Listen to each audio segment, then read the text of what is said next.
99% लोकांना माहीतच नाहीये की तुम्ही जे एफ डी मध्ये पैसे इन्व्हेस्ट करता त्याला इन्व्हेस्टमेंट नाही तर सेव्हिंग म्हणता आणि तुम्ही लॉस करताय. का बरं? एफ डीचे रिटर्न किती येतात आपल्याला? सुमारे 6%, 6.5%, कधी कधी 60% पण आपल्याला भेटतात.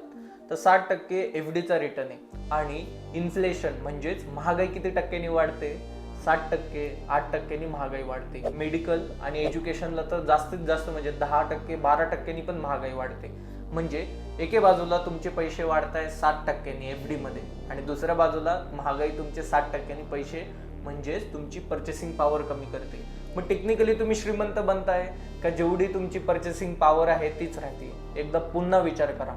आणि मी कायम माझ्या मित्रांना, कायम माझ्या क्लायंट लोकांना, कायम माझ्या लीड्स लोकांना सांगत असतो आणि आव्हान करतो, तुम्ही 30 मिनिटं तुमचे फक्त मला देऊन बघा. मी तुमचा बघायचा दृष्टिकोन, पैशांकडे बघायचा दृष्टिकोन आणि इन्व्हेस्टमेंटकडे बघायचा दृष्टिकोन 100% बदलून दाखवेल. तर एफ डी करत असाल तर तुम्ही समजून घ्या ते सेव्हिंग आहे.